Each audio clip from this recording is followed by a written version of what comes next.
Okay, so our lesson for today is all about intersubjectivity. First of all, what is intersubjectivity? From the word inter, it is meaning of inter is between, and the subject is all about a conscious being. In short, this refers to shared understanding and emotional between people.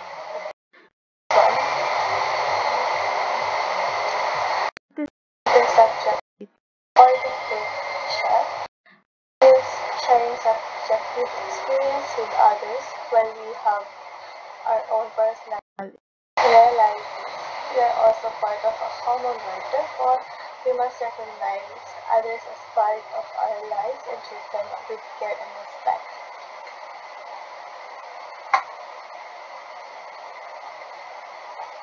What are our main points? Number one, human beings are naturally social. We do not live in isolation. Number two, we are shaped by relationship with others. Number three, intersubjectivity is about acknowledging others as person with dignity and consciousness, not as objects. Meaning, human beings daw ay hindi nabubuhay mag-isa. Alam niyo po ba yung kasabihan na no man is an island? Kung saan, hindi tayo mabuhay na mag-isa or walang katulong. Okay? Next one.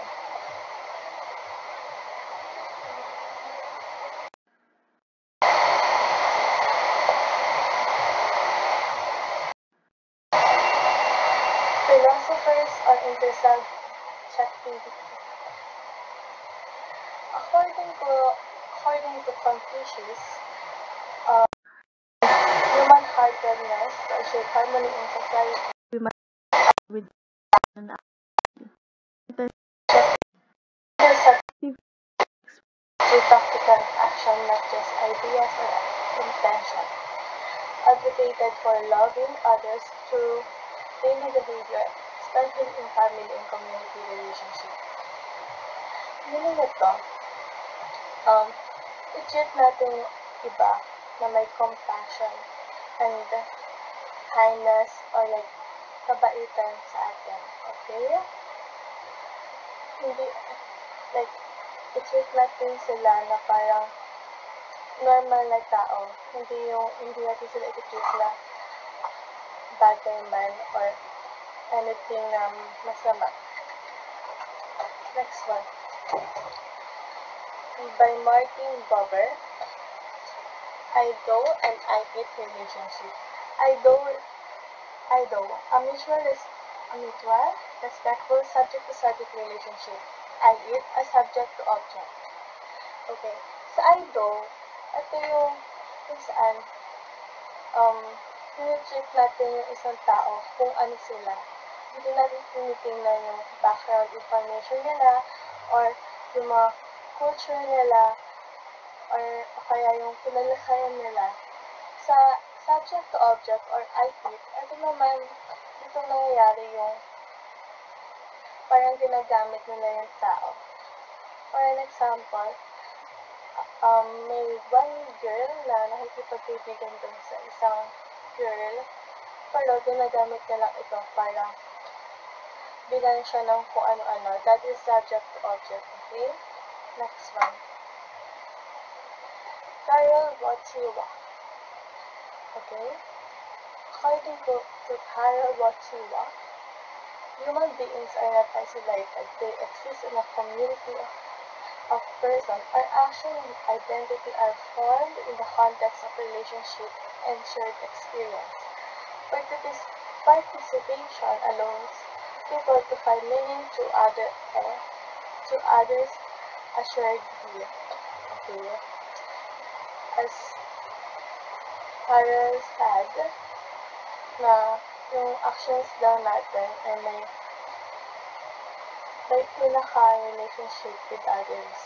Or like, we can share pwede natin i-share yung own experience natin with others. Okay? Common ideas among the three philosophers. Number 1, importance of others in defining ourselves. Number 2, each person must be treated as a subject, not as a thing or object. Number 3, relationships are central to human existence and morality. Number 4, intersubjectivity leads to compassion, respect, dialogue, and shared meaning. Intersubjectivity in everyday life. Okay, being treated as an object. Ito yung parang tinatrato ka lang nila na bagay, hindi not as a person. Tinatrato ka lang nila, parang ginagamit ka lang nila. That's the main point of being treated as an object. Number 2 is being treated as subject. Ito yung tinatrato ka nila na parang ikaw talaga, kung sino ka, at hindi nila tinitingnan kung anong bad side mo or good side mo, tinitingnan ka nila as ikaw. Okay, number 3, when treating others as subjects. Okay. Pag tinatrato mo yung ibang tao bilang subject, bilang sila, vice versa lang din yun. Next, realize social issues and intersubjective solution. Excuse me.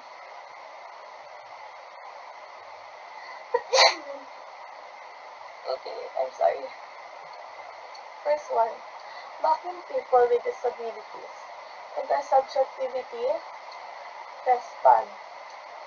So, show empathy and help through kind and action.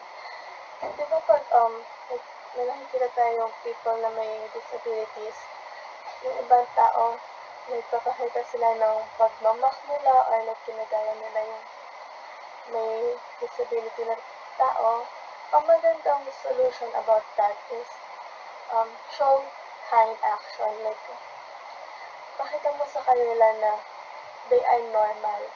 That is normal. We all are normal, okay? Next one, victim blaming in rape cases. Solution dito is respect women as subject with dignity, avoid judgment, show understanding. So, sa part naman nito, syempre mostly sa atin, madaming cases na victim blaming dito, diba? So, ang pinakamagandang gawin natin is tingnan natin sila as a person. Huwag natin tingnan yung background nila since we didn't even know what really happened to them, diba? So, avoid judgment. If may nakita kayong rape cases, huwag natin silang i-judge agad.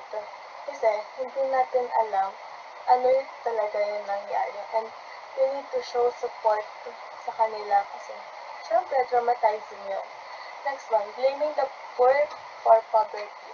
Acknowledge systemic causes, avoid judgment, show compassion and support. Dito naman, sa poverty natin, syempre, big issue din to dito sa bansa natin. So, basically, ang pinaka-nananagot talaga dyan is yung mga government official natin. Kasi, as you know, yung issue na corruption, imbis na mapunta yung mga taxes ng bayan, is napupunta sa kanila.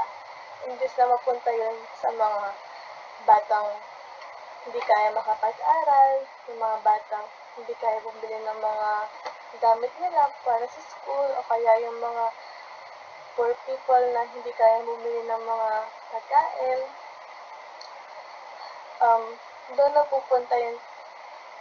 doon dapat talaga mapupunta yung mga taxes natin. So, ang pinaka-best way natin dito is bumoto tayo, susunod ng magandang tao. And avoid judgment talaga kasi hindi rin natin alam bakit nagkaganon, bakit napunta dun sa situation na yun. Okay? Mocking indigenous cultures. Solution dito, value cultural diversity, practice dialogue and respect. Ang pinakamagandang gawin dito is show respect sa kanila. Kasi may iba't ibang kanalakihan tayo na kultura, diba?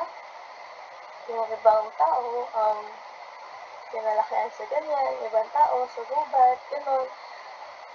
And hindi nila kasalanan yun. It's their culture, okay? Hindi natin kailangan pakialaman kung anong kultura nila. And kailangan talaga natin na respect lang naman talaga. Okay, next one is decreasing mental health issues. Be supportive, understand individual struggles, recognize the full humanity of others. Dito naman, sa case na to, kailangan lang talaga natin maging supportive sa mga tao may mental issue. Yung friends natin, or like yung mga family natin, try natin silang tanongin minsan if they are okay, or may problema pa sila, o kaya show some support na hindi sila nag-iisa. Pwede rin na magbigay tayo ng advice,